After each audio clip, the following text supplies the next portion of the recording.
Well, and then I got to fly this. This was pretty exciting too.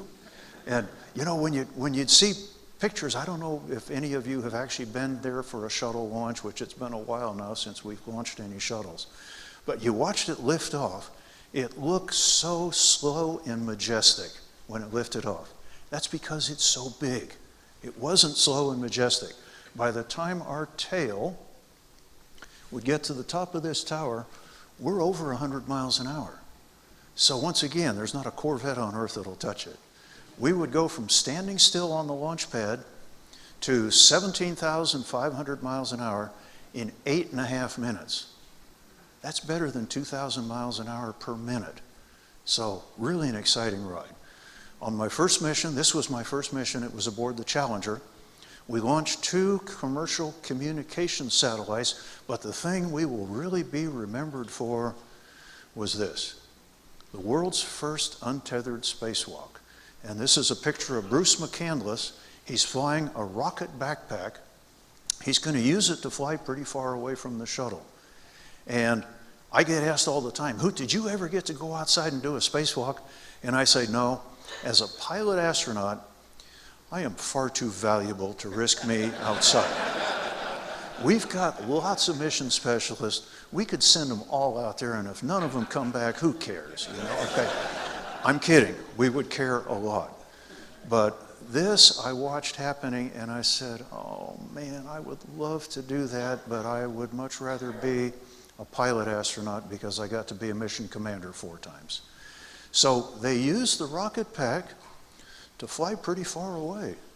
And you'll notice he's not tethered.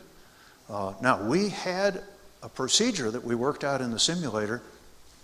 If he would run out of propellant, or if he had an electrical malfunction in his rocket pack and he couldn't maneuver back, we could fly Challenger over to him to pick him up if he offers us enough money. And of course, nothing like that ever happened. We had developed a crew rescue procedure in the simulator. We didn't get to use it on a spacewalking astronaut because that system just worked beautifully. But at one point, one of those clumsy boys who was out in the cargo bay kicked loose a foot platform, and it was floating away. It was just an aluminum platform. It probably cost $250,000. So the commander, Vance Brand, said, we're going to go rescue it. We're going to go get it. So we powered up the procedure, turned on the big thrusters, maneuvered over, brought the thing into the cargo bay. Bruce McCandless reached out and grabbed it. So we got to rescue a foot platform. So the procedure worked. Well, I was up for 8 days on that mission. We came back and made the very first landing back at Cape Canaveral. If you've ever seen the IMAX movie, The Dream is Alive, that starts off with my first landing. And I was the co-pilot, so I was making all the intercom calls about 200 feet, 100 feet, 50 feet, airspeeds, things like that. So that's in the very beginning of the IMAX movie, The Dream is Alive. Well, not even 2 years later, I'm going back to space again, this time as the mission commander. We had a really interesting person on the crew. Well, they were all really interesting, really. But we had one of the members of this crew who looks like a politician, has sort of a politician-looking smile. Right away, we can identify United States Congressman Bill Nelson. And he got to go to space with us because he was the chairman of the House Subcommittee on Space. So NASA invited Senator Jake Garn, the chairman of the Senate Subcommittee, and Bill Nelson, chairman of the House Subcommittee, to go to space so that they could be more informed about what happens.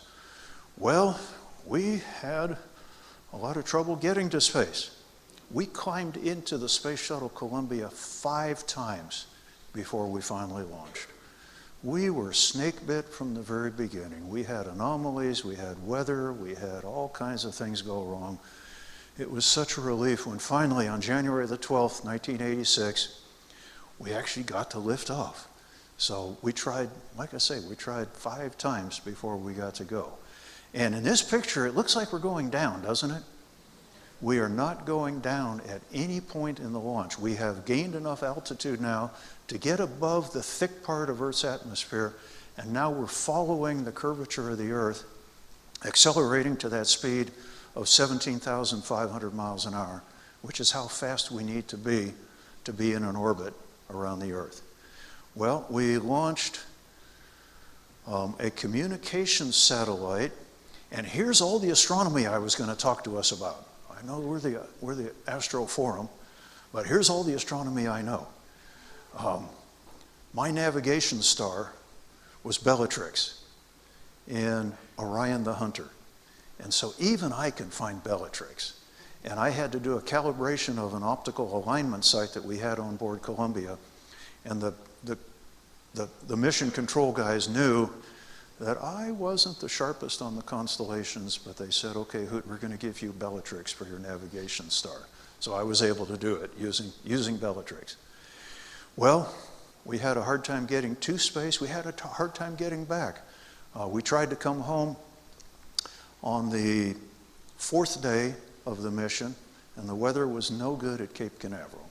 We tried again on the 5th day of the mission.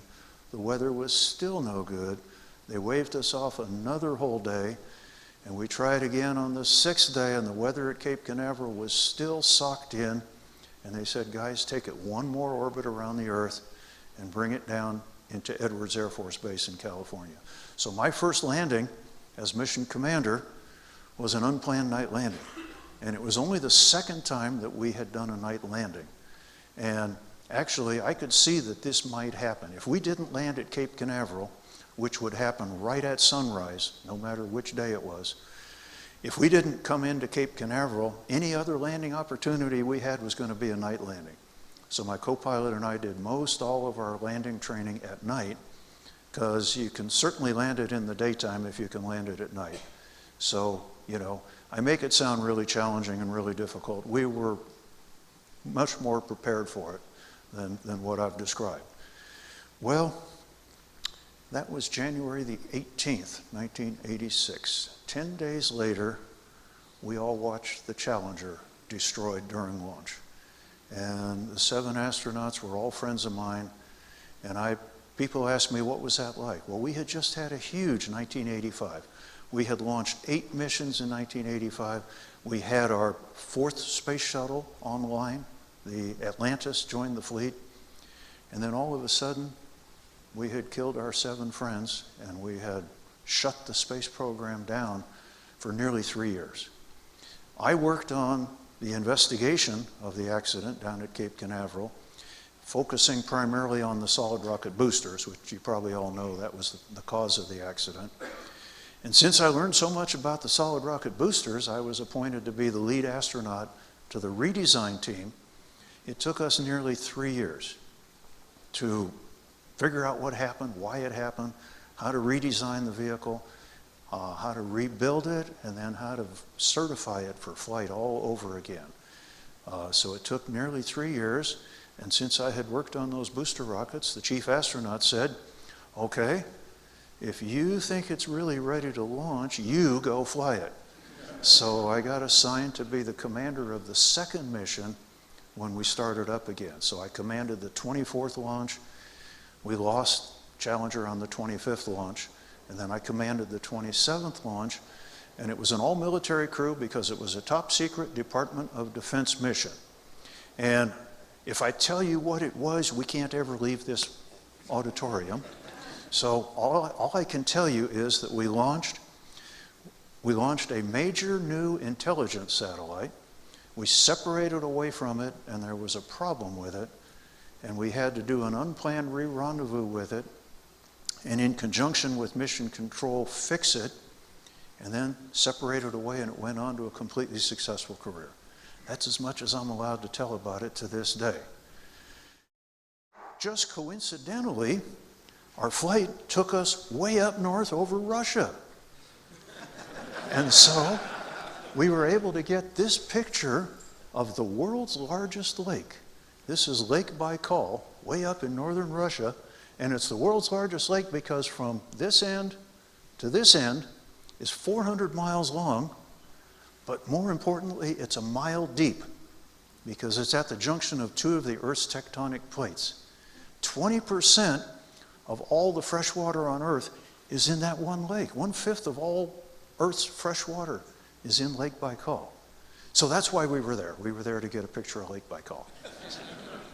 Well, we were only up 4.5 days because after the Challenger accident, we reviewed everything all over again, and we came to the realization that, you know, we thought we were real smart and we thought we knew a whole lot of things.